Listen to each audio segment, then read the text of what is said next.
Hi,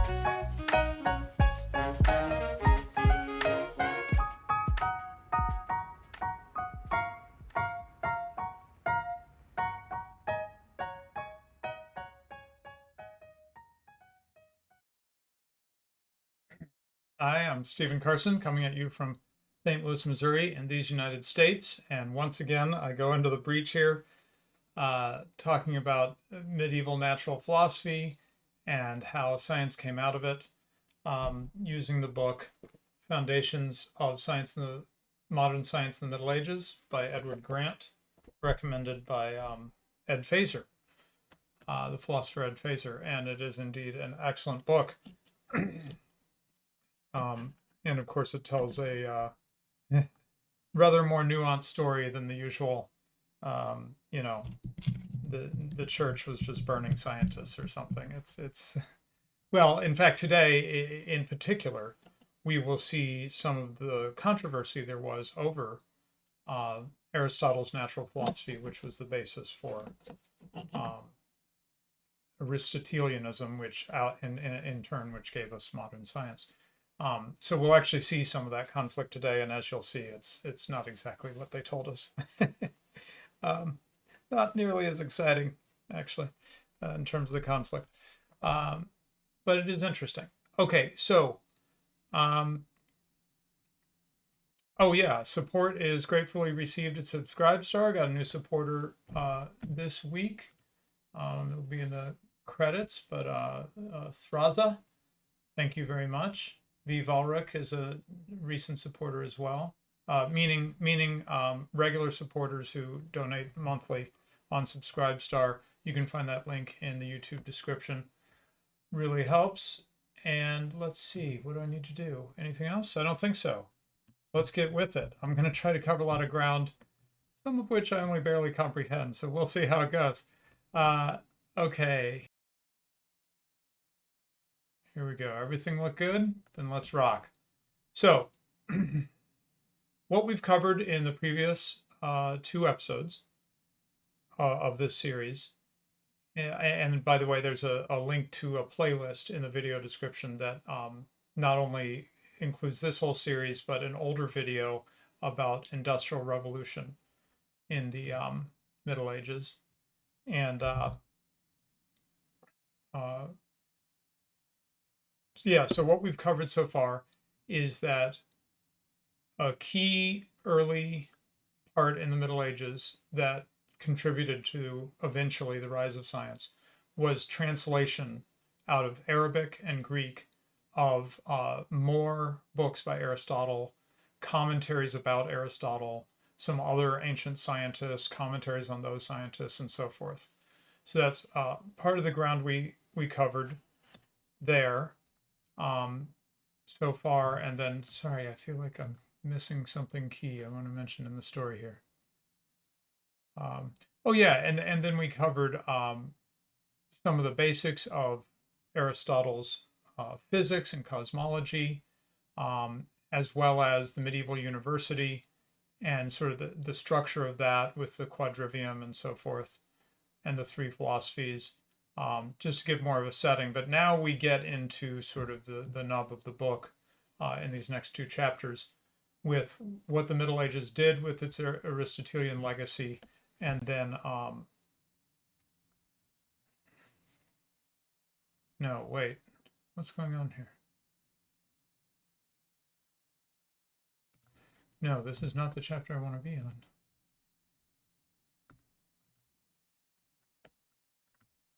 Okay, that is a problem. Give me a sec. I'm not seeing some of my preparation showing up. Why would that be? Oh, it's there. Okay. Why is it not showing up? Here, give me a sec. What if I do that? Go back. Sorry, I usually have it all I do have it all highlighted. I was working on it on my iPad last night at my favorite bar, and the highlights are not showing up here. Give me just a sec. It's going to mess things up, but I am going to relaunch and see if those highlights will show up. I mean, I can just look at my iPad, but huh, updated just now. Okay, let's share the screen again.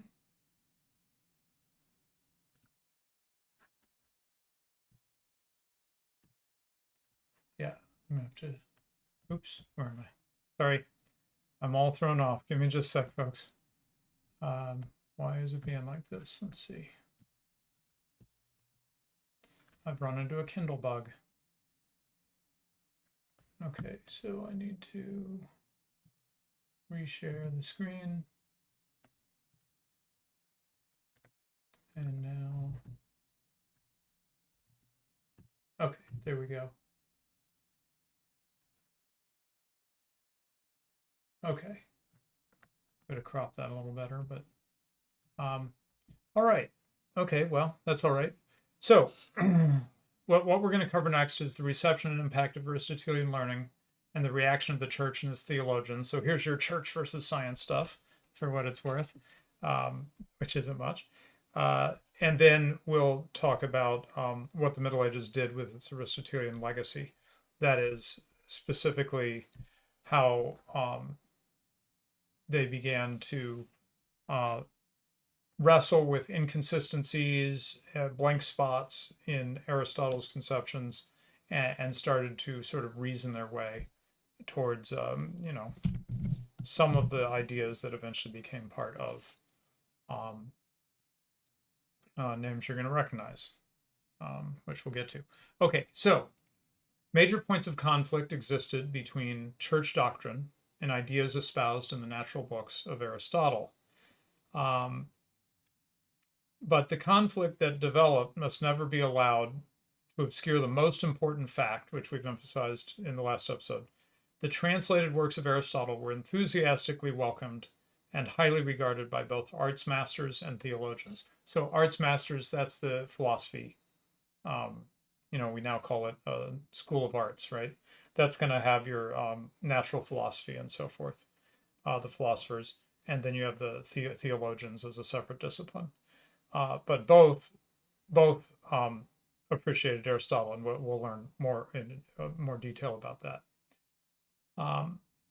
But there was a struggle, in particular in the University, concentrated in the University of Paris. In 1210, soon after Aristotle's works in natural philosophy had become available in Latin, those translations we talked about previously were into Latin so that Europe could really, Europe, which, you know, worked in Latin, the educated people worked in Latin, could appreciate these more of these works than they had had. So in 1210, this is around the time that the translations really starting to become available in Latin.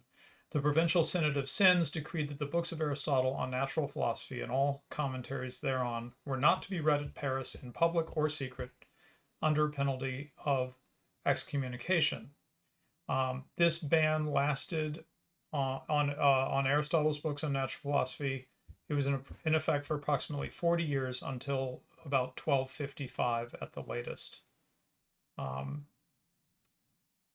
The Oxford colleagues never had this ban. They were never denied the right to study and comment upon all the works of Aristotle during these 40 years in Paris. Then, during the 1260s and 1270s, a second phase of the struggle developed at Paris. Inspired by Saint Bonaventure, conservative theologians sought to establish limits on Aristotle's philosophy. So rather than ban works, they found that just banning Aristotle's works just couldn't be implemented. So rather than ban works, conservative theologians sought to cope with the problem by the condemnation of ideas that they thought were dangerous and offensive.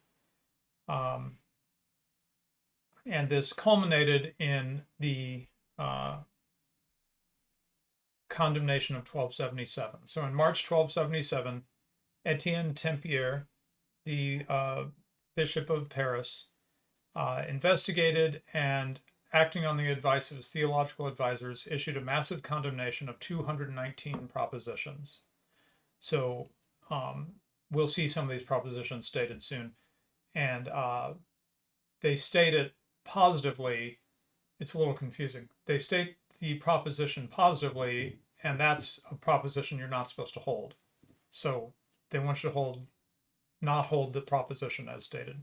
Anyway, we'll get to it and you'll see an example. Most of the 219 articles condemned in 1277 reflected issues that were directly associated with Aristotle's natural philosophy, and therefore their condemnation formed part of the reception of Aristotelian learning. But before turning to this, let's describe an intense interdisciplinary struggle in the 13th century involving the faculties of arts and theology, the philosophers versus the theologians, right? The question was whether the arts faculty was entitled to equal stature with the theological faculty. And this conflict was expressed in various ways, but the main struggle was between reason and revelation, reason being the mode of analysis in philosophy, right? So let's see. So most 13th century theologians were convinced that revelation was superior to all forms of knowledge, and therefore subscribed to the traditional doctrine of secular learning as the handmaiden to theology. That is, theology has pride of place, right? One of the most important of these 13th century theologians, Saint Bonaventure, devoted an entire treatise to the proposition that the secular subjects taught in the arts faculty at the University of Paris were subordinate to the discipline called theology taught in the faculty of theology. And so his treatise is called Retracing the Arts to Theology. Actually, the original Latin title makes it seems a little more punchy, De Reductione Artium ad Theologium. That means on the reduction of arts to theology, right? Retracing seems a little more gentle than his original Latin title, in my view. So he argued, he sought to show that in the final analysis, all learning and knowledge depend upon divine illumination from sacred scripture, the study of which is the exclusive domain of theologians. And faith and reason were harmoniously unified, but the former, faith, ultimately guides and informs the latter. This author, I think, is,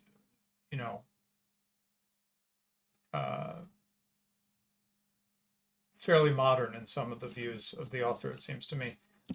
It kind of comes through, though the author's quite a good, careful scholar. I feel like it comes through here and there. In particular, I personally think that we are seeing what reason unmoored from, the faith or metaphysical, the metaphysical certainties of Christianity. We're seeing where it can go, right? With just in complete insanity being justified as the science at this point. So, I don't think these medievals sound so crazy anymore. Now that we've seen science completely unleashed and what it can become.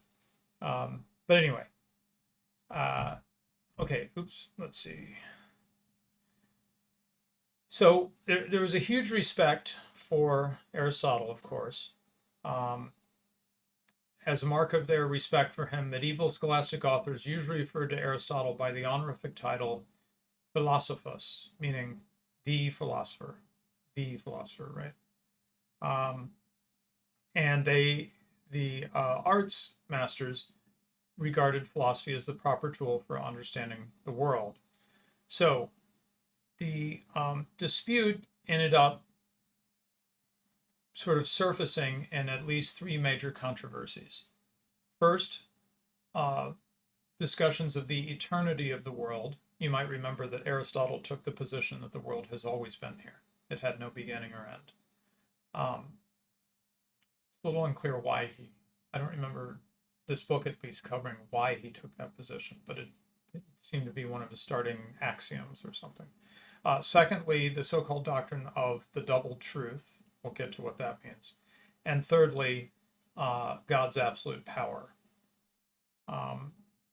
So here are some of those condemned propositions. Okay. One is that theological discussions are based on fables. So that's condemned, understand. Another, that nothing is known better because of knowing theology. Another, that the only wise men of the world are philosophers. So from the 1220s and probably even before, church authorities worried that philosophy was rapidly penetrating and perhaps dominating theology.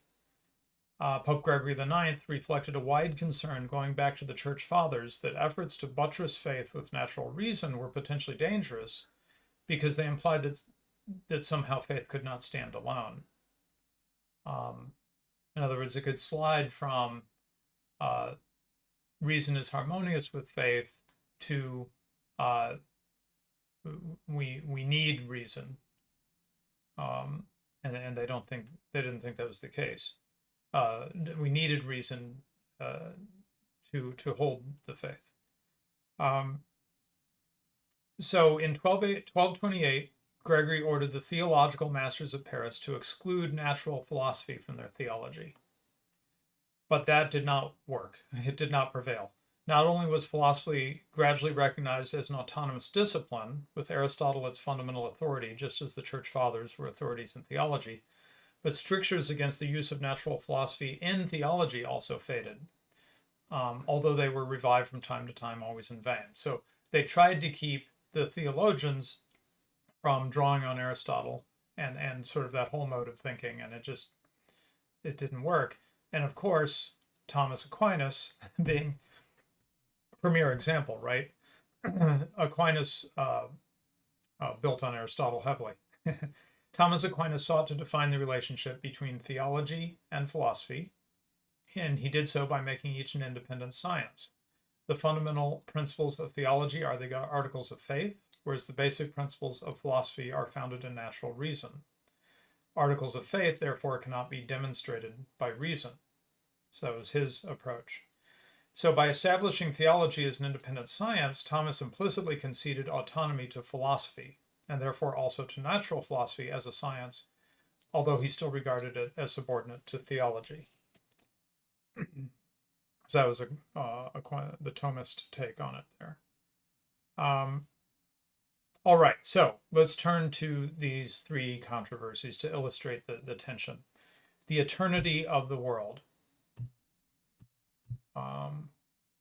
So this issue was, the author claims, was to relations between science and religion in the Middle Ages what the Copernican heliocentric theory was in the 16th and 17th centuries, and the Darwinian theory of evolution in the 19th and 20th centuries.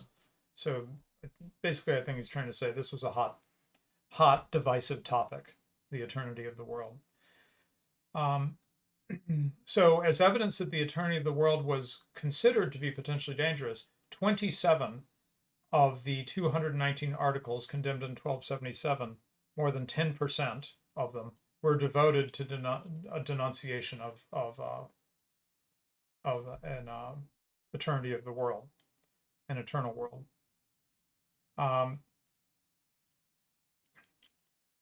Because the theological authorities condemned the eternity of the world so much in the 1277 condemnation, we might expect to find that belief in the world's eternity was widespread. But in fact, no one has yet been identified who held this heretical opinion without qualification.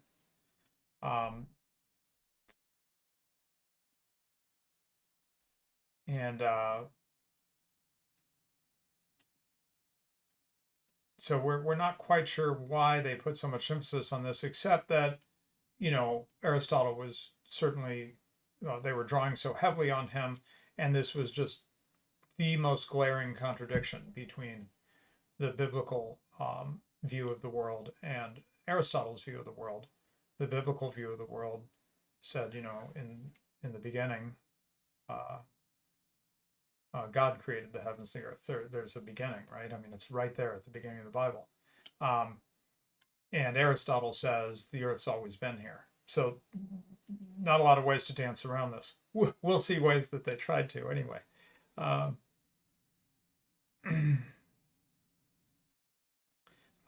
I'm going to skip a bit. Boethius and Siger each wrote a treatise on the eternity of the world. And they kind of would take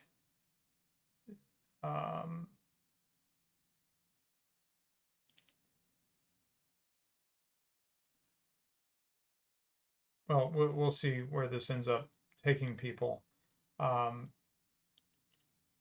Thomas Aquinas, just to give an example,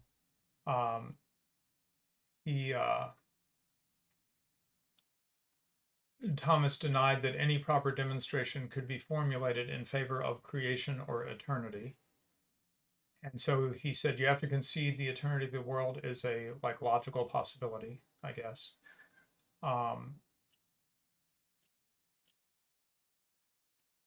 But then Thomas and Boethius and these others, they said on the basis of faith, they all proclaim their belief in the creation of the world as described in Genesis. Here's how Thomas Aquinas put it, that the world had a beginning is an object of faith, but not of demonstration or science. Well, this leads us, as you might imagine, to the doctrine of the double truth, which was one of the big conflicts. Because when the philosophers, the arts masters, the philosophers yielded to the faith, they appeared to do so in a manner that left the theologians uneasy and suspicious. It seemed to be, it left the impression that there were two truths, one for natural philosophy and one for the faith. They're like, when we're over here in this natural philosophy mode, we kind of keep an open mind about the world being eternal.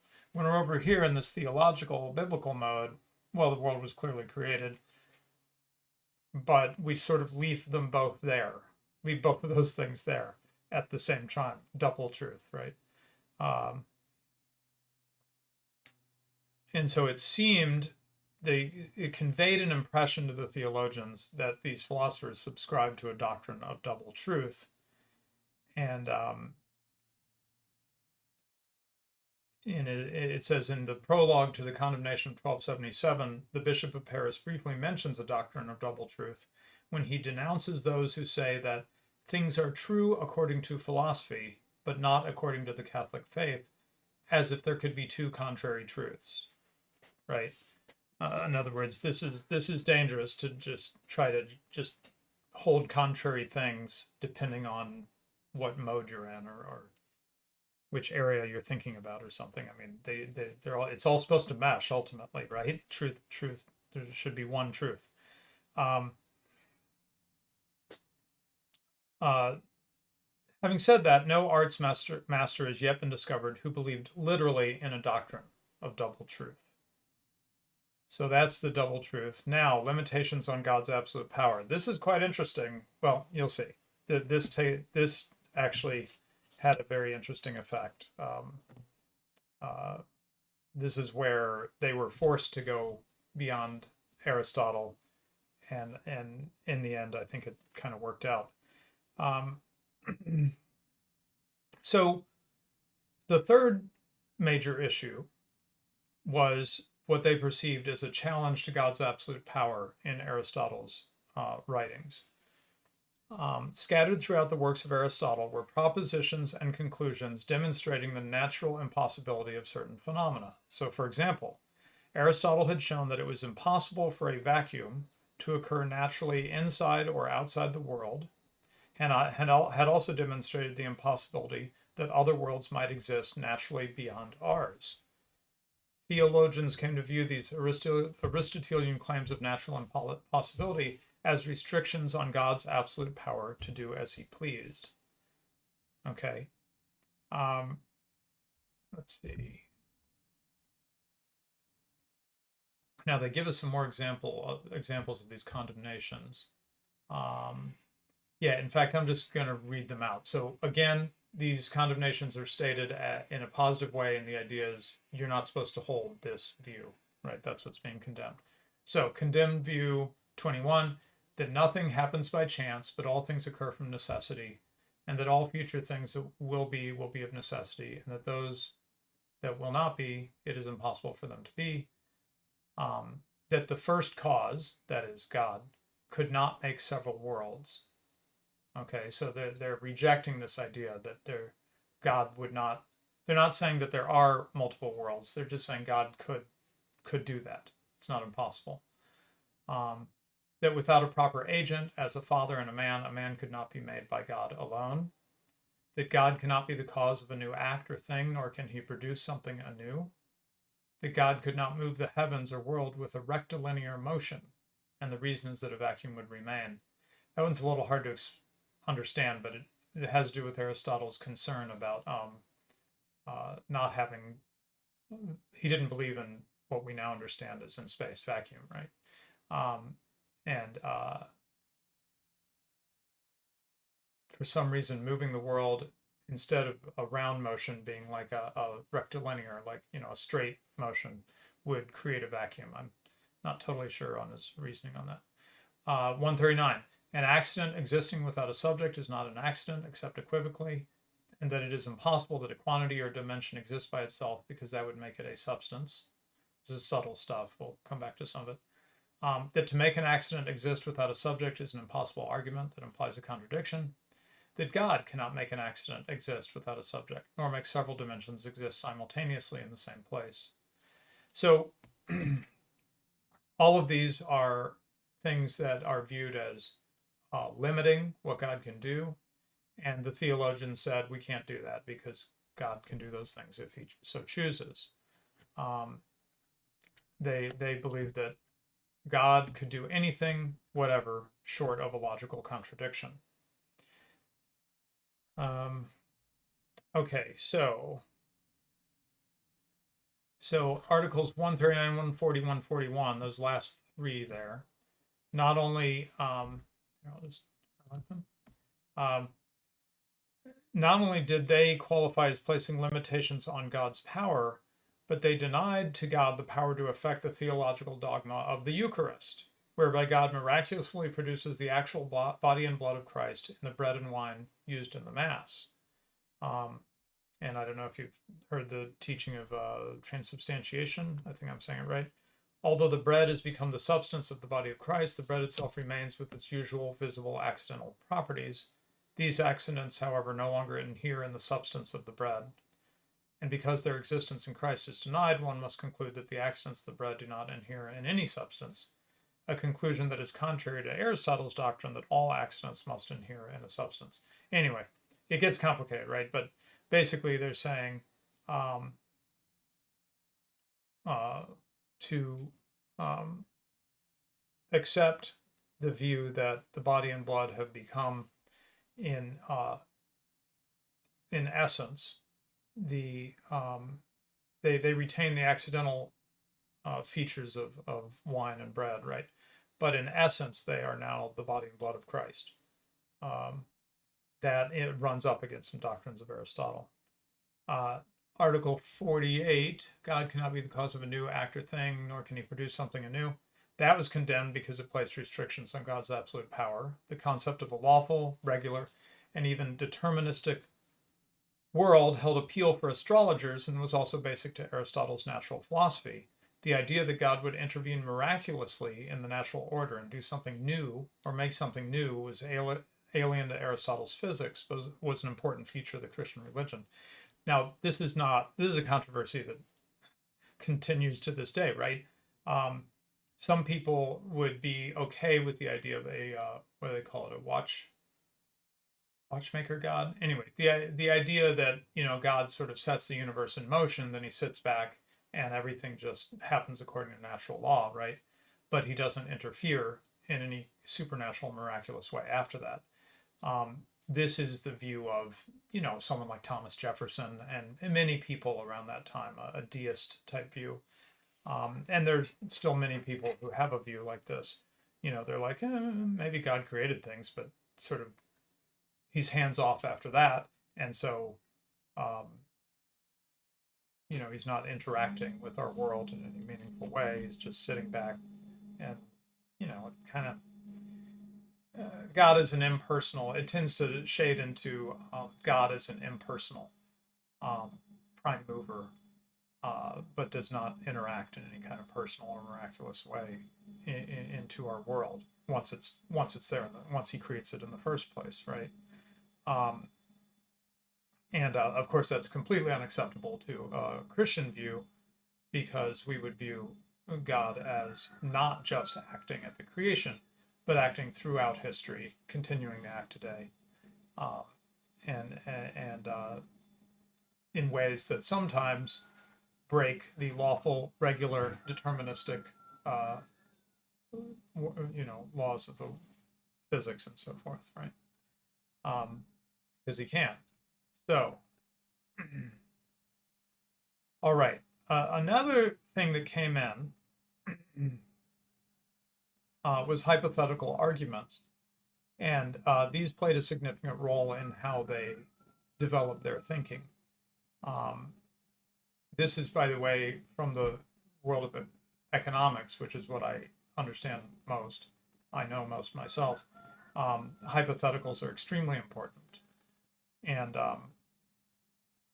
it is how we reason about certain things in economics. What is the nature of interest? Sorry, what is the nature of interest in philosophy? I'm sorry, interest in profit, and so forth. This is all done by using hypotheticals to try to tease out, conceptually isolate certain things. These natural philosophers use this method in their own ways. So, two kinds of hypotheticals, hypothetical arguments: one that operated in defense of Aristotle's principles of natural philosophy, and another that operated against those principles and was influenced by that condemnation of 1277. Natural philosophers who regularly considered Aristotle's explicitly heretical principles, and who also confronted religious dogmas that were often inconvenient for arguments in natural philosophy, were fully cognizant of the need to avoid the appearance of heresy or face dire consequences. So principles and ideas often had to be recast into hypothetical language, or proper qualifications had to be added. One thing they would do is they would talk about speaking naturally, laquendo naturaliter. You could proclaim the eternity of the world when speaking naturally. For example, when they did that speaking naturally thing, authors or lecturers were understood to be focused only on natural philosophy, without regard for theological implications or complications. So, by such appeals and devices, medieval natural philosophers could assume the truth of almost any condemned proposition, provided that they did not proclaim it to be categorically or philosophically true. And in this way, Aristotle's controversial ideas and principles were maintained and analyzed throughout the Middle Ages with few major repercussions. So they'd use hypotheticals as a sort of a dodge, I guess, right, of being held to account by the theologians. So of the two types of hypothetical arguments, the first shows how medieval natural philosophers managed to cope successfully with Aristotle's ideas that were contrary to the faith, or were in some sense subversive of it. The second, though, is the more interesting. This derives from the impact of the concept of God's absolute power as expressed in the condemnation of 1277. And this reveals a method by which natural philosophers transcended the bounds of Aristotle's confining principles and broke free to consider possibilities they might not otherwise have contemplated. So he's going to emphasize this, I think, at some point, but in the book. But the medieval Europeans were not the first ones to read Aristotle and to study and to ponder and to commentate upon and so forth. We had seen this in the Byzantine or Eastern Christian, but earlier, the Byzantines and the Muslims. In fact, as I mentioned, a number of Aristotle's works were translated into Latin first from Arabic, because the Saracen Empire had been studying these, right? Here's the thing, though. we don't recognize the early Muslim period or the Byzantine period as having given us modern science. Why? What was the difference? Well, we're getting to some of that difference right here, which is that the Byzantines and the Muslims, as mentioned in a previous episode, were almost entirely subservient to Aristotle. They Aristotle helped them in some ways because he was very insightful on a lot of things. But in regards to natural philosophy, there were obviously limitations, and they just kind of got stuck under those limitations. This condemnation of 1277, as well as I think some other aspects of Western Europe, resulted in going beyond Aristotle, in part because they were forced to by this condemnation. That they were going to get in trouble if they didn't get a little more creative in their thinking, right? But I don't want to get too hung up on the condemnation of 1277. The overall pattern is that only in Western Christendom of the Middle Ages did you see a contending with the ancient scientists, and Aristotle, of course, chief among them, that learned from them, built from them, but was able to go beyond them. Others had read them and found it interesting to think about, but it's only in the West that you start to see going beyond Aristotle, right? And that's where we get modern science, was to start thinking about things a bit different, considering that maybe Aristotle was incomplete, in contradiction here and there, just didn't talk about certain things, so on and so forth, and that we could continue to use God-given reason to figure some of these things out for ourselves, and maybe Aristotle was just wrong about some things, So,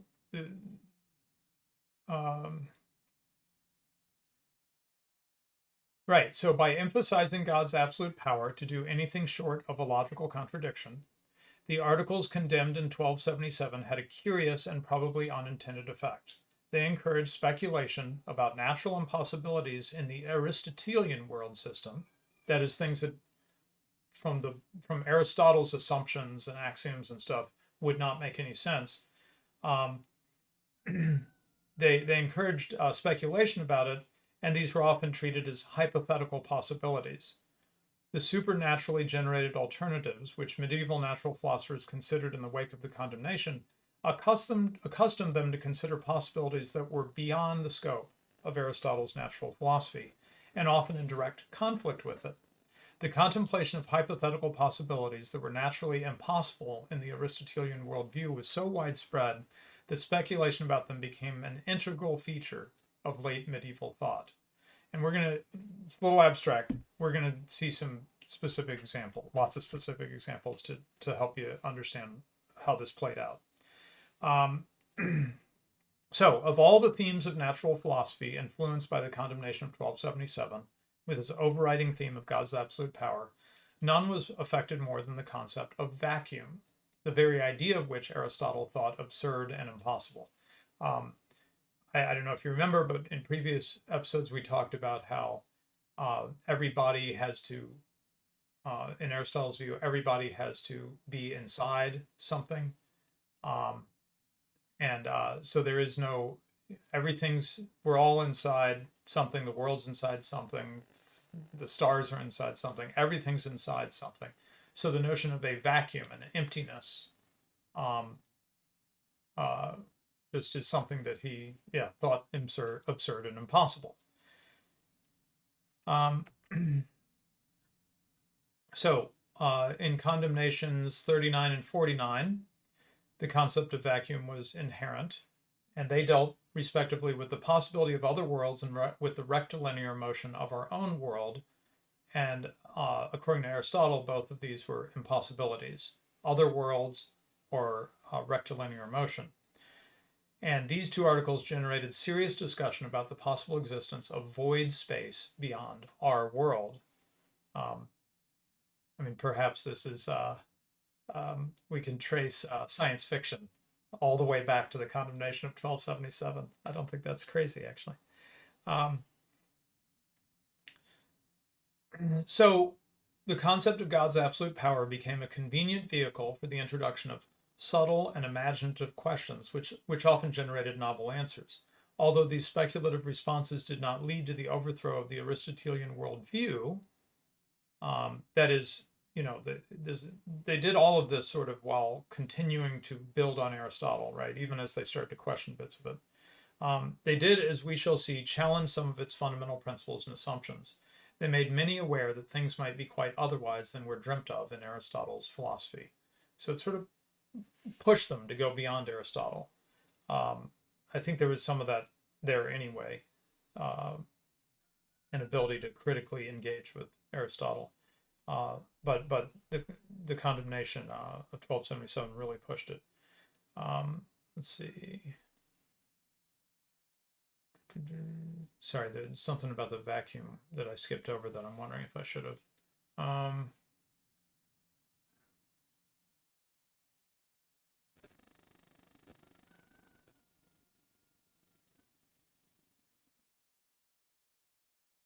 Yeah, let me go back and talk a little bit about, he said one of the big things that was questioned here was the notion that there couldn't be a vacuum, and that they were pushed to reconsider this by the condemnation, right? So let's see, where am I? Concept, okay. So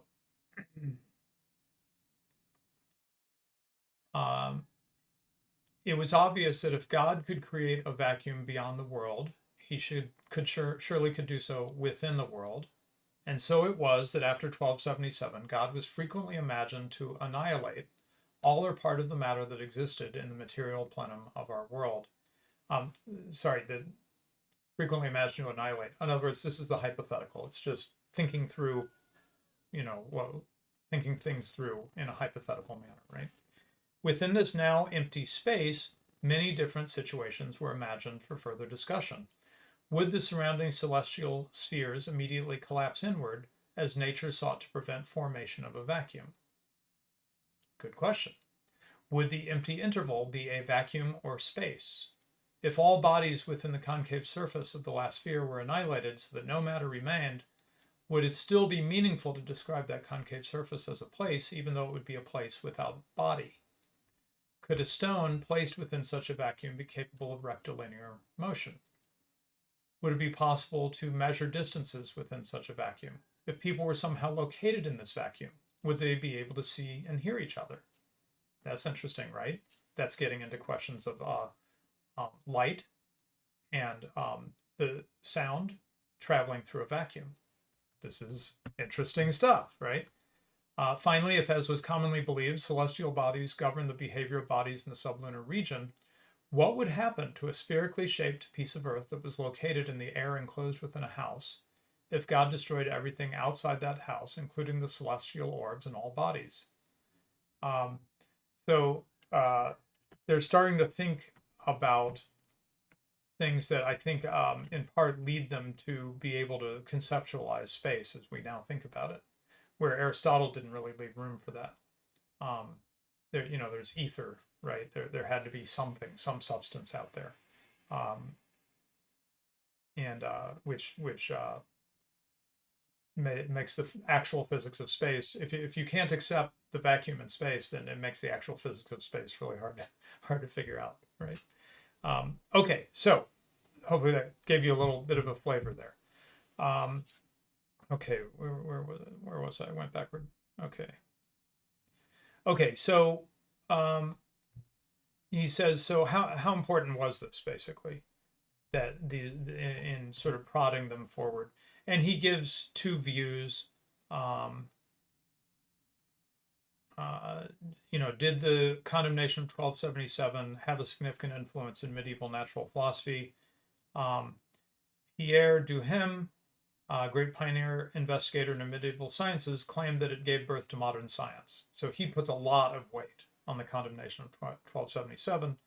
Alexander Corre, eminent historian of the scientific revolution, thought they were irrelevant to the advent of modern science. This author says neither of these two assessments is tenable. Although the truth may lie somewhere between these extremes, it is elusive and may be ultimately indeterminable. We can be certain only that the condemnation expanded the horizons of Aristotelian natural philosophers and made medieval natural philosophy more interesting than it would otherwise have been, and even produced a few significant surprises. The natural impossibilities that were explored, impossible according to Aristotle, right? The natural impossibilities that were explored as a consequence of the condemnation represented additions to natural philosophy, but they did not alter the main body of that discipline. They did not revolutionize Aristotelian natural philosophy nor cause it to be abandoned. So it stretched the mind, but it didn't derail anything, I think is what he's trying to get at. It did not derail the progress of developing Aristotelianism, which became science, Aristotelian natural philosophy. It didn't derail anything, but it maybe stretched them out of the comfort zone, got them to think about things a little differently, which had some fruit, we think. Okay. So the theologian natural philosophers. It would be a serious error to suppose that theologians opposed Aristotelian natural philosophy. And of course,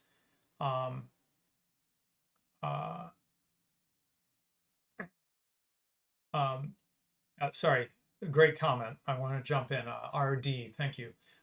Despite the fact that logical contradictions were exempted all this time ago, you still hear the stone too big for God to lift shtick today. Yeah, that's a very good point. From the beginning, they were like, well, of course God can't do something that logically makes no sense. That was not what all this was about. It was just about, God created the world, so he's higher than it and is not restricted by the law, the laws of the world, right? But yeah, it excludes something like, God making a rock too big for him to lift. It's just logically incoherent. And so it's just a logical contradiction. And so all of these people would have just laughed at that and moved on, That wouldn't have been like, ooh, the Reddit atheist has confused me, Okay, right. So the theologians did not oppose Aristotelian natural philosophy. And this is one of the main reasons that I wanted to cover this book is that this has been a really damaging lie. So many lies have been told to us about our past. So many. But this is one of them that I think is really damaging, which is that church theology, people who really held strongly to their faith, to the Bible, they just always hated science and scientists. Science just could never get anywhere until kind of Christianity was out of the way, or the church was out of the way, and that's just not right. And so that's what he's emphasizing here. Even the most conservative of the theologians, like Saint Bonaventure, recognize the enormous utility of Aristotle's natural philosophy. Far from opposing it, most theologians were among its staunchest supporters. So important was natural philosophy to theologians that a high level of competence in that subject, usually in the form of a Master of Arts degree, was presupposed for those who entered upon the formal study of theology. So this was foundational knowledge. You should know your rhetoric. You should know your logic, right? The trivium, and you should know natural philosophy, and that's all basic knowledge before you try to fancy yourself to be a theologian. So, with theology and natural philosophy related so intimately during the Middle Ages, with arts masters forbidden to apply their knowledge to theology, it remained for the theologians to interrelate the two disciplines. That is, to apply science to theology and theology to science. They were usually trained thoroughly in both disciplines, and so they were able to interrelate natural philosophy and theology with relative ease and confidence. Whether this involved the application of science and natural philosophy to scriptural exegesis. Exegesis is interpreting the scriptures, right? The application of God's absolute power to hypothetical possibilities in the natural world, or the frequent invocation of scriptural texts to support or oppose scientific ideas and theories. Theologians had remarkable intellectual freedom and rarely permitted theology to hinder their inquiries into the physical world. Biblical texts were not employed to demonstrate scientific truths by blind appeal to divine authority. So, for example, when Nicole Oresme inserted some 50 citations to 23 different books of the Bible in his On the Configurations of Qualities and Motions, major scientific treatise of the Middle Ages, he did so only as examples or for additional support, but in no sense to demonstrate an argument. So they really developed natural philosophy with Aristotelian methods and reason as a general thing. And, because they all knew the Bible, they might cite it as sort of, hey, here's an example of what I'm talking about. But they wouldn't just say, in the Psalms, it talks about the ends of the earth and therefore the earth is flat or something. There was nothing like that, though I think we are somehow given that idea, right? So if the theologians had chosen to oppose Aristotelian learning as dangerous to the faith, it could not have become the focus of studies at the university. But they had no reason to oppose it. Western Christianity had a long-standing tradition of using pagan thought for its own benefit. And we covered that in the first of this series, which I recommend to you if that is interesting to you. As supporters of that tradition, medieval theologians treated the new Greco-Arabic learning in the same manner. That is all these new things that were being translated from Arabic and Greek, as a welcome addition that would enhance their understanding of Scripture. So they did not have this closed-minded, I'm afraid of the new thing. They were like, oh, let's look at it. Let's see what's in there that will help us understand the world, help us understand Scripture better. They had he even uses the term. They had a positive attitude, the medieval theologians, toward natural philosophy, and their belief that it was also a useful tool for the elucidation of theology. And this should be viewed as the product of an attitude that was developed and nurtured during the first 4 or 5 centuries of Christianity. So Christianity, as I talked about in my speech on the vanguard of Christendom, the early Christians were in a pagan context, and they chose to take the best and leave the rest. That was sort of their approach to dealing with the pagan world around them. And this continued all into the Middle Ages, this attitude, right? We may reasonably surmise that because of the positive attitudes of natural philosophers and theologians towards science and natural philosophy, these disciplines were highly respected. They had long since ceased to require justification for their existence and study. So, hey, Dad, I'm going to become a natural philosopher. Great, son. That's awesome.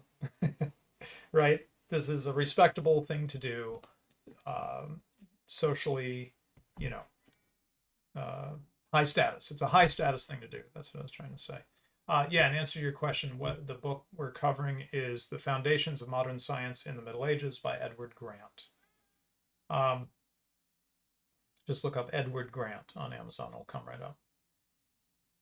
Okay, so the amazing lack of strife between theology and science. Let's just pause there for a moment. I was taught, maybe you guys got a better education. I was taught that it was all about strife between theology and science, or between church and science. But what this author says, who's actually studied this stuff, says the amazing lack of strife between theology and science is attributable to the emergence of theologian natural philosophers who were trained in both natural philosophy and theology and were therefore able to interrelate these disciplines with relative ease. They were able to do so because, in large measure, Christianity had early on adjusted to Greek secular thought. Occasional reactions against natural philosophy, as in the early 13th century, when Aristotle's works were banned for some years at Paris, and in the later 13th century, with the condemnation of 1277, thus became relatively minor aberrations when viewed against the grand sweep of the history of Western Christianity. So, as usual, all kinds of things happen in history, right? And if you want to take this hostile church versus science view, you can go to the condemnation of 1277 and say, see, the church was trying to crush science and not let us think all the things we needed to think, But this author's saying, you got to put this in context, okay? Sure, you can cherry pick if you want and make it look like there's this huge conflict. But when you step back, you look at how theologians continued to study natural philosophy, continued to think about it, apply it,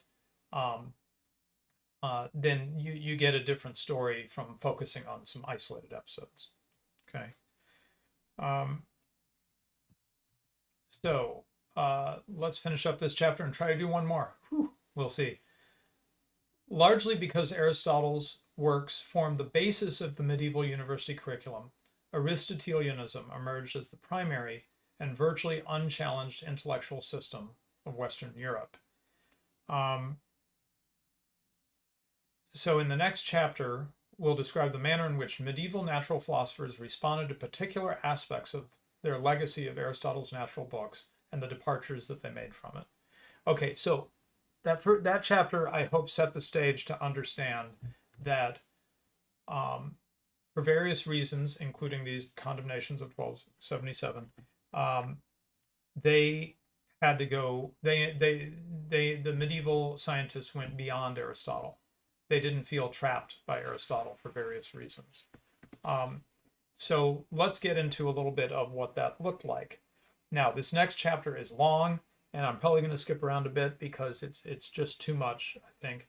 And also, there's some bits that are just complicated where you need to grasp modern physics and medieval physics and understand the relationship between the two. And it may just get a little bit beyond what I can personally handle. But let's give some suggestion here to get an idea of, what am I trying to paint? Let's call it a 3-stage. We're usually given a sort of a 2-stage with with a vacuum in the middle, right? There was the ancients, and then there was the ignorance of the Dark Ages, and the church suppressing the scientists, and then boom, in the Renaissance, science just sprung up because suddenly they rediscovered the ancients and kind of got away from that awful Dark Ages stuff, right? I'm going to suggest a 3-stage, or I don't know, one and a second stage that we just sort of are still in, really. There's the ancients. There is definitely, I think, a sort of a separation that should be drawn from the ancients, and which continues, by the way, into the first couple centuries after Christ, because it's predominantly still the Greco-Roman world, right? They continue to sort of develop thoughts in a certain way. Little bit of a pause as the Western Roman Empire falls apart and everything, and then quite quickly, in the we started with things that happened in the 900s and such. Fairly quickly, we get into the Middle Ages, and they are reading and thinking about Aristotle, and then you get this infusion starting in like the 1000s, 1100s of these translations, and that really kickstarts or accelerates the thinking about natural philosophy. And I would say that there are points you can point to and say, wow, that was a great leap forward with Galileo or whatever, but it's probably better to view the progression of the last 1,000 years as more or less a continuous progression of scientific thought, as opposed to the picture I think we're usually given, which is that there's just nothing, and then boom, it sort of springs up out of the brow of Zeus in the Renaissance or something like that. I think this whole book tells us that that's just not right. Okay, so what the Middle Ages did with its Aristotelian legacy. So many of the Aristotelian principles and concepts that we went over in the previous episode were retained in the Middle Ages. Concepts like element, compound, matter, form, the doctrine of contraries, the 4 types of change. Remember, we went over that with a few examples, celestial incorruptibility, and others, they were too fundamental to be abandoned or even altered significantly. Numerous other of Aristotle's arguments and ideas, however, were changed considerably and sometimes wholly replaced. The most significant transformations in Aristotle's natural philosophy during the late Middle Ages, from the standpoint of the history of science, occurred in his treatment of motion. And here the departures from Aristotle were truly dramatic. So it's tricky, right? What we're talking about is the development of medieval Aristotelianism. But Aristotelianism is not straight up Aristotle. It's building on Aristotle, holds Aristotle in high regard, starts with Aristotle in many ways, right? But it doesn't stop there. And so Aristotelianism, I'm not sure I can even think of a good analogy. You know, I mean, it's I don't know, like based on a true story. When you see a movie based on a true story, right? It's like inspired by Aristotle, but they do not hold themselves to hew too closely to Aristotle. So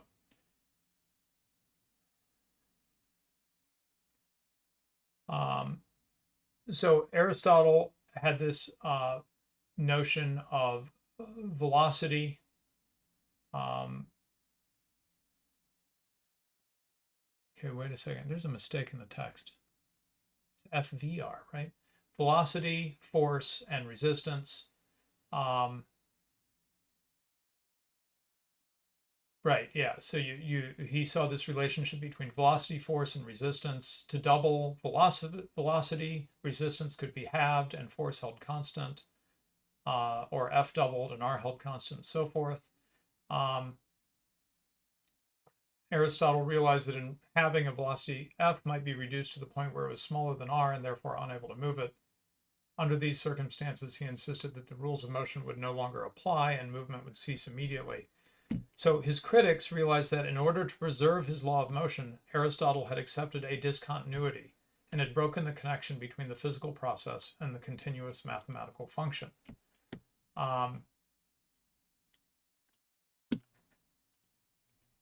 And yeah, so they're trying to think this through, and they're saying Aristotle's not even like consistent with himself.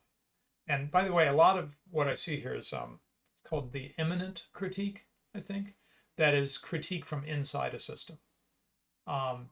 It's not saying Aristotle's all wrong. It's saying, well, within the Aristotelian system, there's this statement and this statement. These two statements don't really fit together.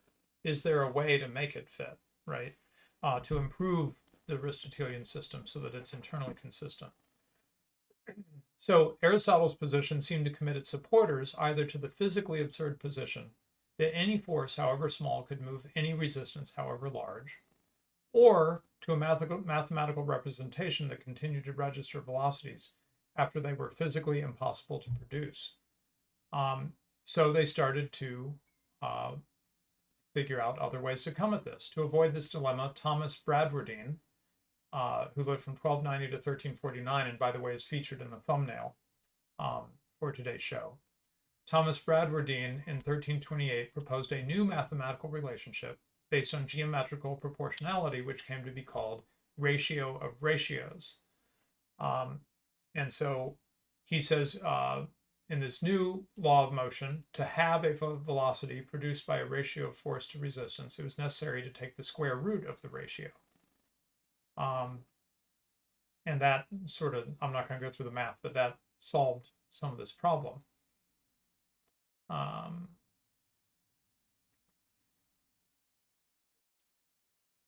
Okay, then a major criticism developed over Aristotle's concept of a resistant medium. In a plenum, what role did the matter that filled the sublunar world play? Was it essential for motion, or was motion possible without it? And here was a formidable problem. So the terrestrial region. Recall that Aristotle had sort of one set of rules for the terrestrial region, the sublunar, right, our world, and another set of rules for space, all the stuff, the moon and beyond, I think.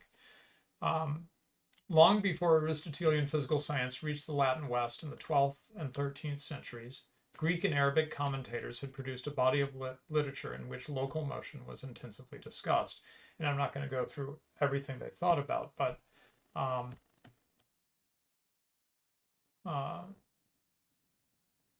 they were okay. Sorry, give me a sec. Oh yeah. So Aristotle had this claim that the time of a fall of a body is directly proportional to the density, and therefore the resistance of the external medium through which it falls. Um, and Aristotle's claim would be true. This is Avempace, and Avempace is actually Arabic, I think, right? Sorry, I lost track of who he is. There we go. Arab who lived in Spain, died in 1138. Okay. He was actually Ibn Bajjah, but they called him Avempace for some reason, Latinized form. So on this crucial point, Aristotle furnished Avempace with a powerful counter-argument. Despite Aristotle's observation that planets and stars, like terrestrial bodies, do not move instantaneously from one point to another, Aristotle had also insisted that heavenly bodies move effortlessly through a resistance-less celestial ether. Because it was obvious from observation that planets moved around the heavens with different periodic motions, it followed that differing finite planetary speeds could occur without the active resistance of a medium. Avempace concluded not only that a resistant medium was unessential for the occurrence of motion, but that the sole function of a material medium was to retard motion. So pretty good reasoning here, right? I don't know if you remember, but Aristotle had this idea, we'll get to it, that something moves because the air helps it move. Like you throw something and the air is helping it move. Avempace goes the other way and gets to our modern view, right? Which is that the air is actually causing friction. The medium through which something is moving slows down movement because of friction or resistance. So he reasoned his way to, using part of Aristotle against other parts of Aristotle, he reasoned his way to something that's right, I think. So not until, so they sort of reasoned about the resistance of medium, but they didn't figure it out mathematically. Not until the 16th century, when Giovanni Battista Benedetti and Galileo adopted similar anti-Aristotelian positions, was a genuine effort made to provide an objective measure for the resistance of a medium. But they started to figure out that motion in a vacuum was intelligible and seemed feasible. And that's something that Aristotle couldn't conceive of, right? So he was, we weren't going to get our understanding of how objects move in space if we stuck to Aristotle's views of things. Okay, so the causes of motion. Why did things move? Motions had to be explained causally. Could motion in void spaces be accounted for by the usual dynamic principles associated with the ordinary motions of physical bodies? If a real body were placed in a real vacuum, assuming that one existed, would it rise or fall with a natural motion? If it were hurled away from or out of its natural place, could it move with a continuous violent motion? Although Aristotle had repudiated the possibility of motion in a vacuum and could furnish no guidelines to those who raised such questions, the medieval response was nevertheless formulated with Aristotelian physical principles firmly in mind. Natural philosophers therefore assume that whatever is moved by a distinct, separate, and identifiable entity, and that every motion involves the action of a force operating against a resistance. If the vacuum itself played no role, as either motive force or resistance, what might perform these functions? What could count as a motive force, and what might be identifiable as a resistance? So Aristotle thought that the medium through which things moved had to do with motion. Well, what if you have a vacuum, which now, because of the 1277 stuff, right, they're now thinking about. What if it's moving in a vacuum? Can it move through a vacuum? There's nothing there to cause resistance. There's nothing there to help it move either in the vacuum, right? The solution they came up with was sort of intermediary, but it sort of helped along the way. In the late 13th, early 14th century, they had this new concept called internal resistance. There's this idea you might remember of from previous episodes, lightness and heaviness, different qualities that different elements had, and then you put them together in elements in a compound. You put them together into a compound, or a mixed body as it's called, and those things are going to each have different effects on motion and so forth. So if two mixed bodies are compared such that in one, heaviness exceeded lightness by 8-3, and in the other, it exceeded it by 8-5, one could reasonably assume that in the same external medium, the body with the fewer degrees of lightness would fall with the greater velocity. This was explained by the fact that the quicker moving body had less lightness, or internal resistance. Now, this is not how we think about it now, right? But they're sort of reasoning their way in a useful direction. In a falling body, heaviness was identified as the motive force and lightness as the resistance. In a rising body, lightness operated as the motive force and heaviness as the resistance. In a vacuum, a body's internal resistance would prevent instantaneous speed. And this is one of the things that Aristotle was quite concerned about, right? You got to understand things such that objects are not just popping from place to place in space, right? You need to have a cause, and it isn't going to be he's opposing an infinity, right? Like infinite speed, finite speed. So so once this was established, an interesting and significant result was derived. Thomas Bradwardine, Albert of Saxony, and others concluded that two homogeneous bodies of different size and weight would fall in a void with equal speed. Well, that's quite interesting, isn't it? They're saying that as long as what they're made of is the same, even if they're shaped differently, weigh differently, they'll fall in a vacuum with equal speed. Okay. Aristotelian physics, that's not how you would think about it. Speed is proportional to heaviness, or absolute weight. So this is quite a breakthrough.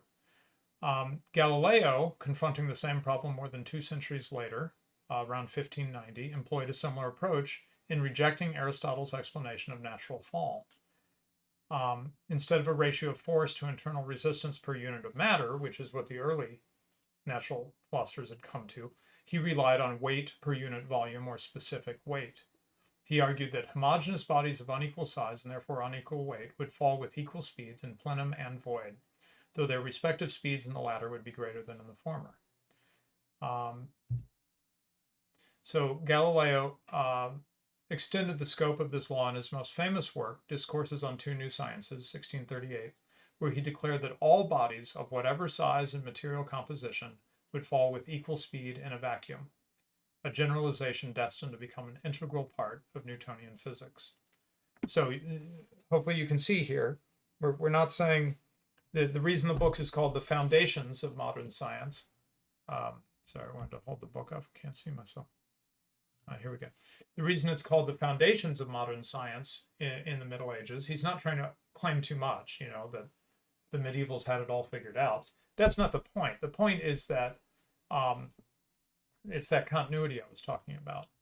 That in understanding, you know, the motion of an object in a vacuum, for example, the medievals advanced beyond Aristotle, and then Galileo continued to advance beyond the medievals, right? But they're each standing on the shoulders of giants before them.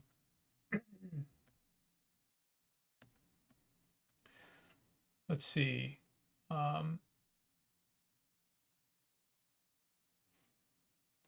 Right, so with Galileo, homogeneous Archimedean magnitudes replaced the elemental and heavy mixed bodies of the later Middle Ages. But, well, that's what I just said, the medieval theories were themselves important departures from the received views that had entered Western Europe. They were efforts to cope with previously neglected aspects of Aristotelian physics, and were interesting attempts to arrive at more generalized and comprehensive explanations. Galileo's more consistent and simplified description of fall in void and plenum must not obscure the historical fact that he inherited the very idea of the intelligibility of finite motion in a void from a tradition that is directly traceable to the Latin Middle Ages, to Avempace, and beyond to Philoponus in the Greeks, right? Indeed, Galileo indirectly acknowledged as much. It was from this anti-Aristotelian tradition that he derived the idea that a resistant medium is merely a retarding factor in the fall of bodies, whose real natural motions occur only in a vacuum, albeit a hypothetical one. Right. So this is this idea that you can figure out the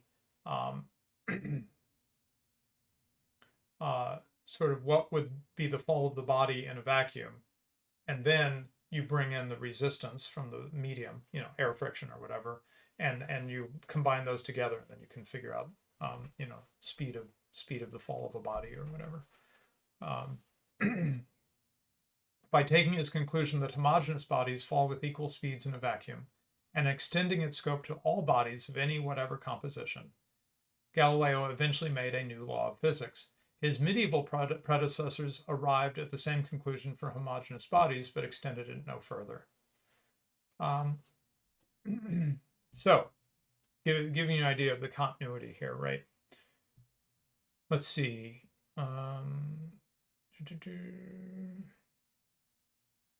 I'm sorry, I said Philoponus was the Greeks. He's not. He's medieval as well. In late antiquity, Aristotle's identification of the external air as the continuing motive force in violent motion came under attack. This is this idea that the reason when you throw something, the reason it moves is because it's hard to think about it this way, right? Because we don't think in Aristotelian physics, but it's because there's motion in the air, which is translated to the next part of air and the next part of air as it moves, losing a little bit at each stage.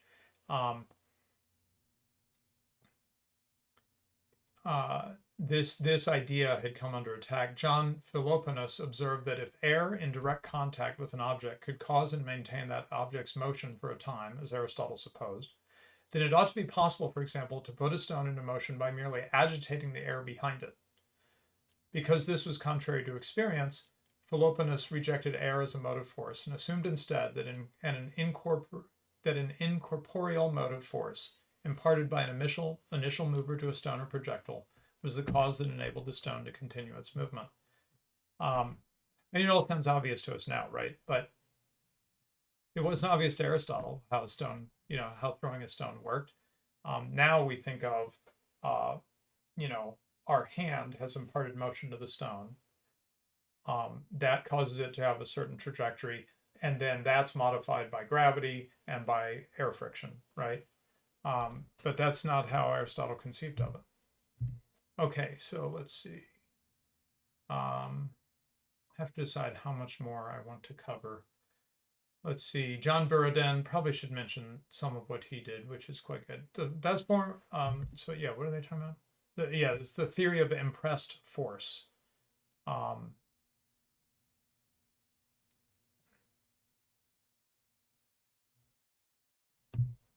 Okay, so the best form theory of this was presented by John Buridan, who is perhaps also responsible for the introduction of impetus as a technical term for impressed incorporeal force.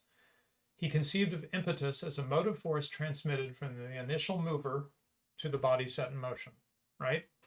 The speed and the quantity of matter of a body were taken as measures of the strength of the impetus producing the motion. On the correct assumption that there is more matter in a heavy, dense body than in a lighter, rarer body of the same volume and shape, Buridan explained that if a piece of iron and a piece of wood of identical shape and volume were moved with the same speed, the iron would traverse a greater distance, because its greater quantity of matter could receive more impetus and retain it longer against external resistances. This is correct, right? Thus, Buridan seized upon quantity of matter and speed as means of determining the measure of impetus. These were the same quantities that defined momentum in Newtonian physics, although there momentum was usually conceived of as a quantity of motion or a measure of the effect of a body's motion, whereas impetus was a cause of motion. But it's not that we're not that far from Newtonian physics. Once a mover imparted impetus to a body and the latter moved off and lost contact with the original motive force, no additional impetus could be produced in the absence of any identifiable cause, which is just to say, turn your rotted valley up. I have no idea what that says. Try typing that again, please. Am I too quiet or something? Let's see. The roosters are strangely quiet. Okay, my volume looks all right to me, I guess. No, maybe I could move it up. Let's see. Give me a sec. I'm too quiet here. Pretty loud. Check, check, check. Okay. Check, check, check, check, check. Okay. Maybe I could be a little louder. Hopefully that's all right. Okay. Right. So he implied that if all resistances to motion could somehow be removed, a body set in motion would move indefinitely, presumably in a straight line at uniform speed, which is, what happens in space, right? There's no vacuum, there's no friction. It just keeps going until it runs into something or whatever. Okay. And then this problem of, well, I'm skipping some of how Muslims had thought about this, but Buridan approached the problem of the cause of fall. Why do things fall in this way? Because the weight of a body remained constant as it fell, he identified the body's heaviness, or gravity, gravitas, as the cause of its natural uniform fall. Okay.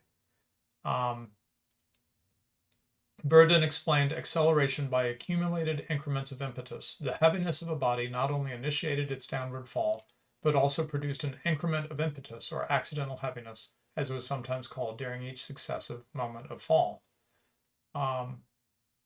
The successive and cumulative increments of impetus then generate successive and cumulative increments of velocity, thus producing a continuously accelerated motion.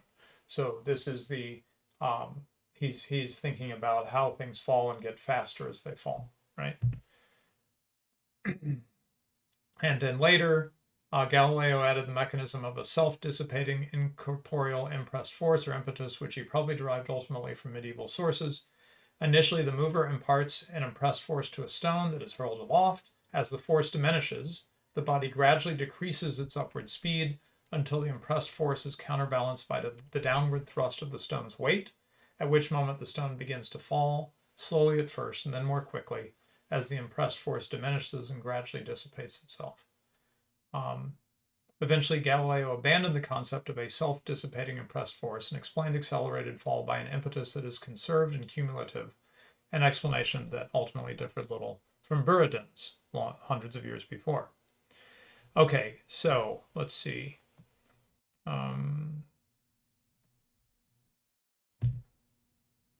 Trying to decide if I want to cover this. Kinematics of motion.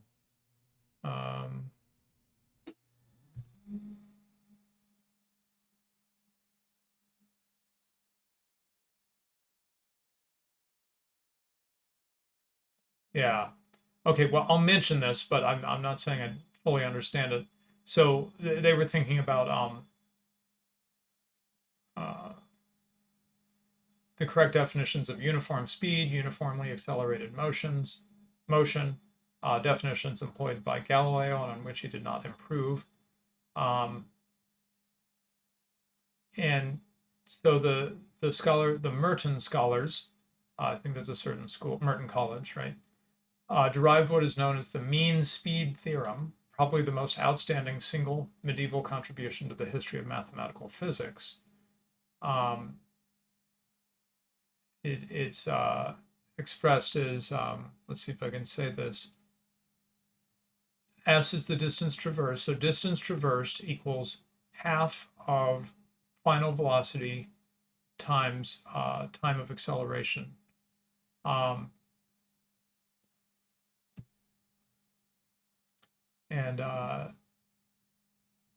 Or half acceleration times time squared. Yeah, uniform acceleration. Yeah, okay. This is actually starting to ring a bell from, it's been a long time for physics. And just for fun, he gives an example of what it was like. They didn't have these nice notations that we use now, so it's in this very kind of dense prose that they're describing mathematical formulas, you know.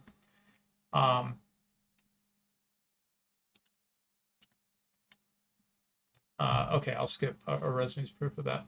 Okay, so, oh, well, okay, no, I won't. Sorry, there's a reason I'm wanting to cover this. So, proofs of this vital theorem, the theorem of mean speed, the mean speed theorem, okay? Numerous arithmetic and geometric proofs of this vital theorem were proposed during the 14th and 15th centuries. Of these, the best known is the geometric proof by Nicole Oresme, formulated around 1350 in a work titled On the Configurations of Qualities and Motions. Easily the most original and comprehensive extant treatment of the intension and remission of qualities. Skipping a bit, Galileo's proof is strikingly similar to Oresme's. He also does a geometric proof. The geometric figure is virtually identical. It's just a 90-degree reorientation. So this is the figure from Oresme. Galileo just turns it by 90 degrees and uses it in his book. And that's a reorientation that had already been made by some medieval authors. So, Galileo's building on all this, right? If the major theorems and corollaries attributed to Galileo were already enunciated in the Middle Ages, in what sense, if at all, is it arguable that Galileo founded the modern science of mechanics? That is, the more you realize that Galileo was drawing on work that had already been done, is there anything left to give Galileo credit for? And let's be fair and balanced and give credit where it's due, right? So, although Galileo had been anticipated by some of the medieval contributions described here, his originality derives from an exceptional ability to seize upon and extract what was directly relevant to a mathematical and kinematic description of motion from the diffuse and unfocused medieval doctrine of intention and remission of forms and qualities. So it was all kind of there, but he distilled it. I think that's part of it, right?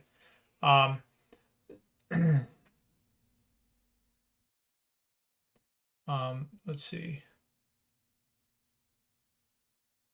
Yeah, so here's an example of Galileo taking something and making it more focused and better. Sometime around 1545, Domingo Soto declared in his Questions on the Physics of Aristotle that a body that falls through a homogeneous medium from some height increases its motion uniformly, that is, falls with a uniform acceleration.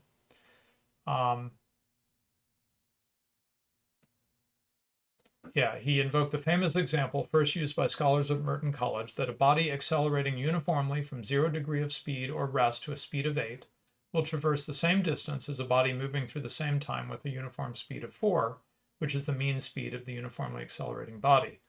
Although Soto believed that uniformly accelerated motion is illustrated in naturally falling bodies, he did nothing more. By contrast, Galileo pursued the matter with great vigor and genius. He brought together all the significant concepts, definitions, theorems, and corollaries on motion, arranged them into a logical and ordered whole, which he then applied to the motion of real bodies. Galileo constructed a new science of mechanics and thereby laid the foundations of modern physics. What he wrought became a vital part of Newtonian science.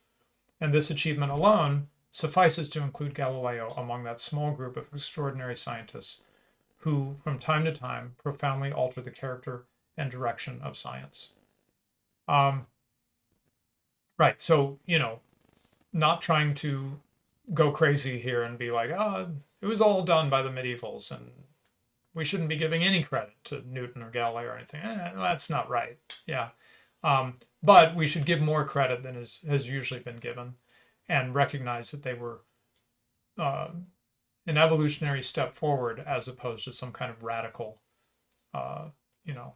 starting from scratch or something, or just going straight from Aristotle to Galileo. That's not right either. They were building on work that had come before them in the Middle Ages. Okay, then the celestial region, right? So there's the terrestrial region. Aristotle thought things worked a certain way there. In the celestial region,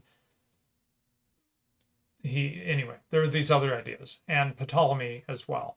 So two major cosmological systems entered Western Europe in the 12th century, Aristotle's and Ptolemy's. Did you say Ptolemy? I don't know. I'll say Ptolemy. I don't know if that's how you do it. Aristotle and Ptolemy constructed systems with a multiplicity of nested orbs, or better, rings or shells, as many as 55 in Aristotle's system, and depending on which version, 34, 41, or even 29 in Ptolemy's. And can I skip ahead to, okay, yeah. skipping ahead to this figure. This shows the different spheres. There's the Earth, the sphere of the moon. That's why you call the sublunar, right? Sphere of Mercury, sphere of Venus, sphere of the sun, so on and so forth, up to the sphere of the primum mobile, the prime mover, and then the Empyrean sphere is just there to hold everything else. So that's how Aristotle was picturing things. A bunch of spheres within spheres, okay? And so Saturn is moving in a perfect circle around the Earth within its sphere. Okay, that's Aristotelian view. So despite their similarities, the systems of Aristotle and Ptolemy differed radically. Aristotle's spheres were concentric. Oh, thank you, Ptolemy. Okay. Aristotle's spheres were concentric with respect to the Earth, whereas Ptolemy's were eccentric and epicyclic. Okay. And so they came up, I'm not going to go into detail, but they came up with this 3-orb compromise that tried to sort of keep the concentric Aristotle spheres and then fit in the eccentric and epicyclic ones.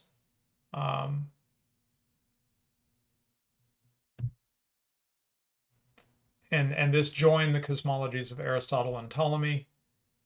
The concept of the total orb allowed for the preservation of Aristotle's concentric cosmology, whereas the concept of partial eccentric orbs permitted the variation of planetary distances, without which Aristotle's cosmology would have been unacceptable. Because they're also they're just observing, right? They're trying to fit these models to what they're seeing. Anyway, I showed you the sphere diagram. I thought that was interesting. Okay, what else did I want to cover? Like I said, I'm kind of skipping around. This goes pretty deep.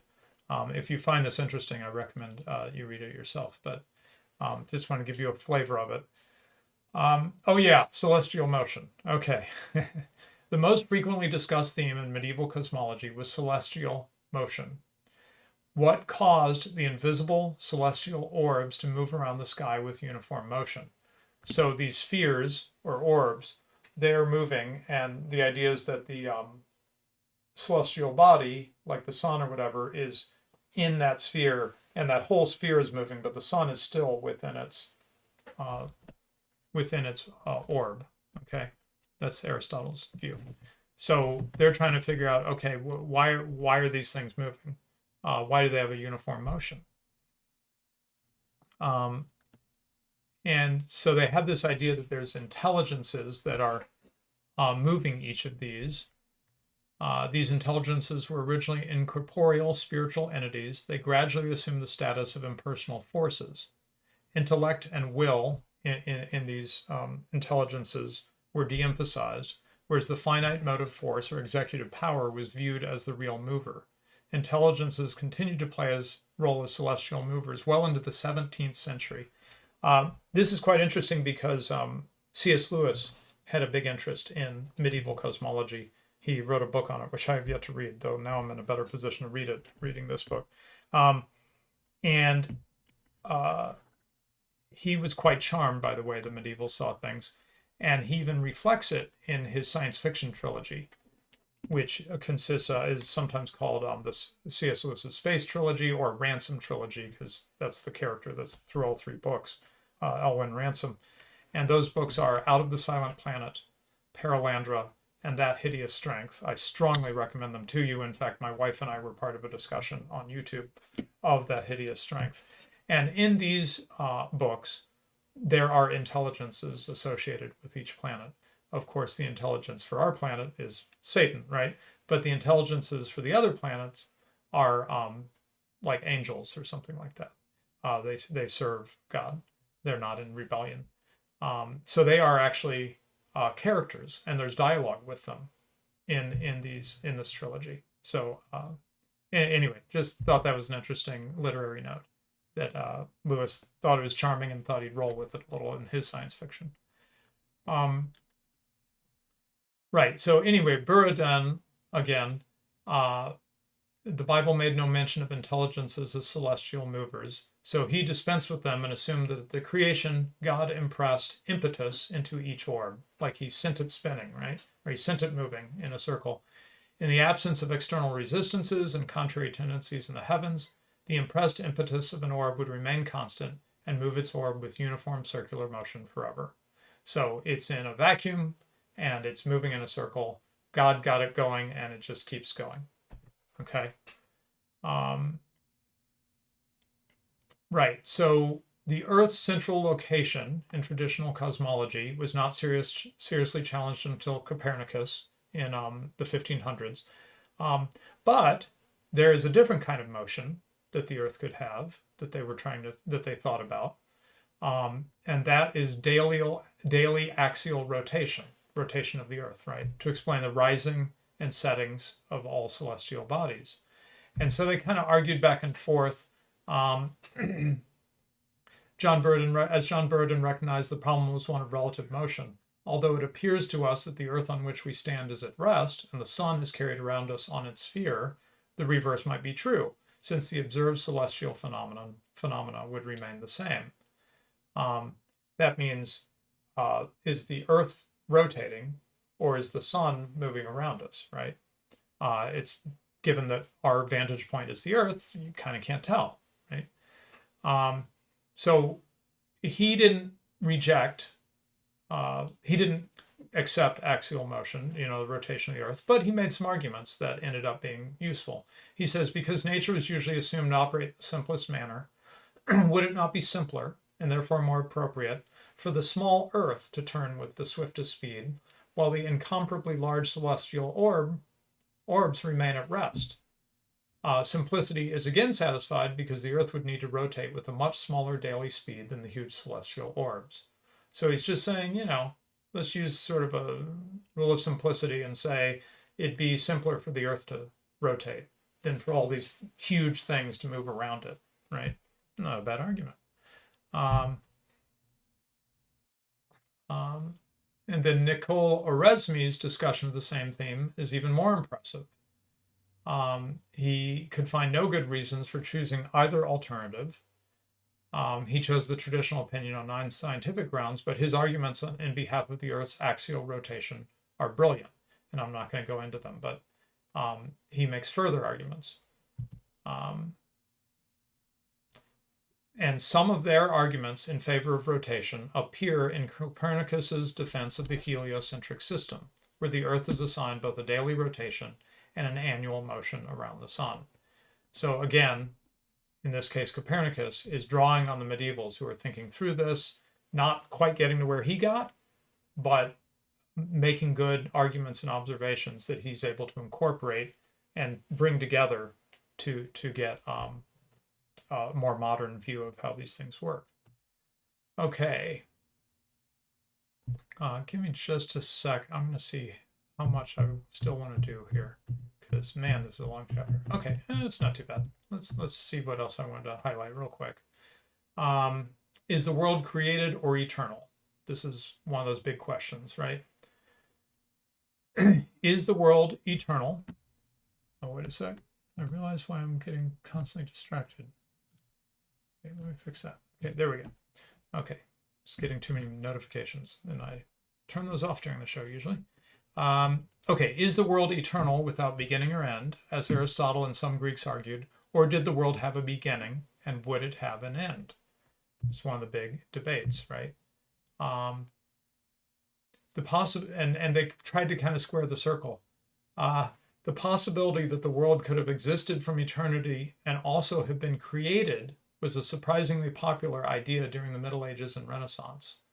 We may view it as an attempt to save a foundational principle of Aristotle's natural philosophy, even though that principle could never be more than a possibility for Christian natural philosophers. So that's another one where it verges on the double truth, right? And then the possible existence of other worlds. They started to think, that whole thing of God has the power to do it, so let's imagine what it would be like if he did do it. Upon assuming that God had indeed created other identical worlds, natural philosophers had to confront a significant problem, one raised by Aristotle himself. Because these worlds were assumed to exist simultaneously, would the elements of one world tend to move toward the center and circumference of another world? Because that was Aristotle's idea, right? Things are drawn to the center of our world. Well, what if there's another world? Do they come to the center of our world? or to the center of that world. Would the earth of one world or any part of the earth seek the center of another world? So in rejecting Aristotle's opinion, he expressed a widely held interpretation. The earth of each world would remain at rest in the center of its own world, right? And here we're starting to get to gravitational pull of each celestial body. Any parts that were removed from the center of that world would, if unimpeded, always return to that same center. Each world was viewed as a self-contained system with its own center and circumference, uninfluenced by any other world. Aristotle's idea that only one center and circumference could exist was abandoned in favor of a possible multiplicity of centers and circumferences, one pair for each world.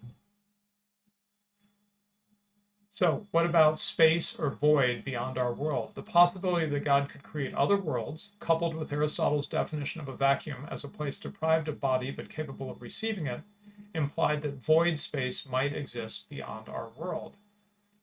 It was not the arts masters, the philosophers, who would accept the existence of extracosmic void, but the theologians. Discussions about extracosmic void space fell naturally to the theologians because ideas about infinite space grew naturally from Christian concerns about God's location in the world and his immutability. Among medieval theologians who discoursed about an extracosmic vacuum, none was more important than Thomas Bradwardine, who assumed the existence of an infinite void space and derived its properties from the attributes of God. Bradwardine argued for God's ubiquity, God's everywhere. But he then inquired whether that ubiquity is confined to the world, as St. Augustine and others believed, or extended beyond. It cannot be confined to the world, according to Bradwardine, because prior to its creation, God must have existed eternally in the place in which the world would be created. So God must extend beyond our world. So development of the concept of an omnipresent God in an infinite void beyond the created vacuumless world cannot be understood in isolation from the powerful intellectual currents unleashed by the condemnation of 1277. The emphasis on hypothetical arguments often inspired new looks at possibilities that were in conflict with Aristotelian physics and cosmology. So again, he's coming back to this argument that these condemnations actually kind of shook people out of their, being Aristotelian fundamentalists, you might say, and let them consider other options, and actually got them ultimately closer to the truth. Medieval ideas about infinite void space had an impact not only on scholastic authors of the 16th and 17th centuries, but also on major non-scholastic authors such as Otto von Guericke, Henry Moore, Samuel Clarke, Isaac Newton, and Joseph Raphson. And then it gets into some stuff that's more complicated. Okay, so based on the examples cited in this chapter, we may rightly conclude that the departures from Aristotle's ideas and principles were numerous and important. The new spatial concepts alone represent dramatic departures. Rather than significantly altering Aristotelian natural philosophy, however, these changes became part of it. Without critical analysis, Aristotelians absorbed these ideas into the larger whole of Aristotelianism. But what was this larger whole of Aristotelianism? So now that we've characterized Aristotle's natural philosophy, its reception in the West, given a sense of how medieval natural philosophers altered their Aristotelian legacy, what we'll start with next time is the essential features of medieval natural philosophy and of the Aristotelians who shaped it into the phenomenon we call Aristotelianism, which is really essentially what eventually gets called science. Okay. So I read that super chat. Very good one. Comment another J. Hindu theologians also had thoughts on the void. That's interesting. Let me just double check Subscribestar. Sometimes people send a tip in there. Nope. Okay, I think I am caught up on that, and I'm going to stop for now.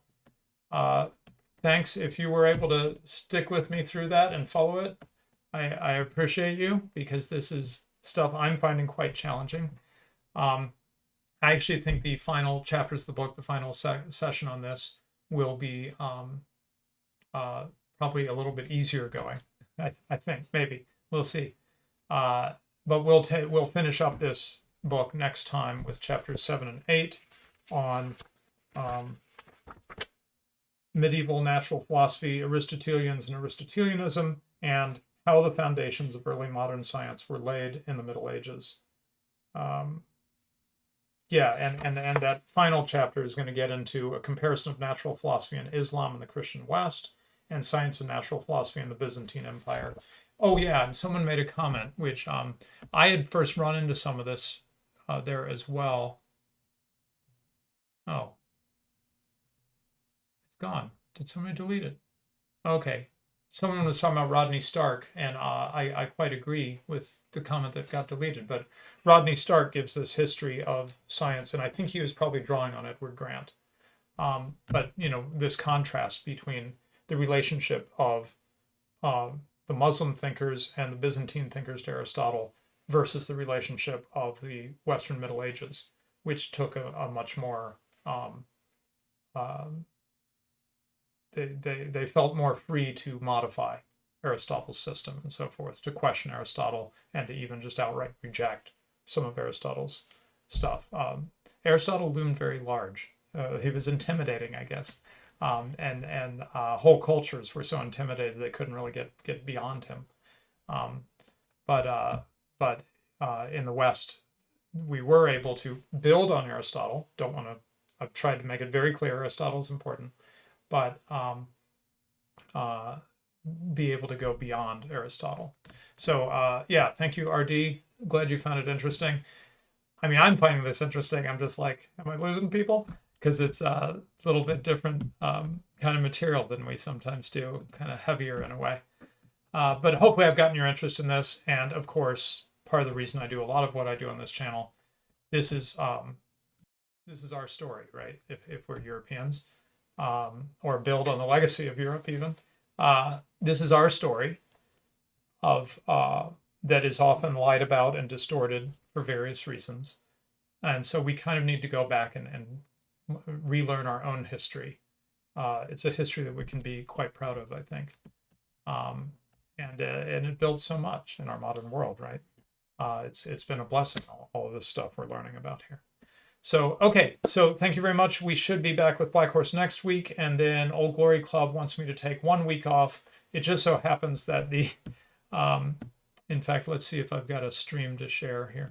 It just so happens that the Old Glory Club's weekly show has been set for Thursday night. Oh, good. I've got it. Let's see. Here we go. I'm going to share this with you right now in the live chat. Catch this in 82 minutes. So looking for something else to listen to, here it is. That is the Old Glory Club's Pony Express Radio, which is a sort of current event show. The title this week, Colonizing Campuses for Decolonization. Topics are college campus, Texas migrant, college campus, Texas migrant teachers, DEI Supreme Court. Yeah. So it should be interesting. Recommend it to you. And then I saw one more comment. What was it? Oh yeah, highly recommend the book How the West Won, which introduced me to how the medieval people lay the foundation of the modern world. Yeah, that's Rodney Stark. Yeah, Rodney Stark's How the West Won. Also, yes, very much emphasizes this story. Science is a piece of it, but he's painting it even broader. So another really good thing to be able to appreciate our history, the history of Christendom, as I like to call it, or the history of Europe, if you prefer to call it that, medieval Europe. Okay, hope you enjoyed. See you next week with Black Horse to talk about current economic affairs. And thanks for joining me. If no one came, I'd probably just turn the camera off and stop, So it's good to have some live viewers. Thanks very much. And thanks to the supporters who you're about to see.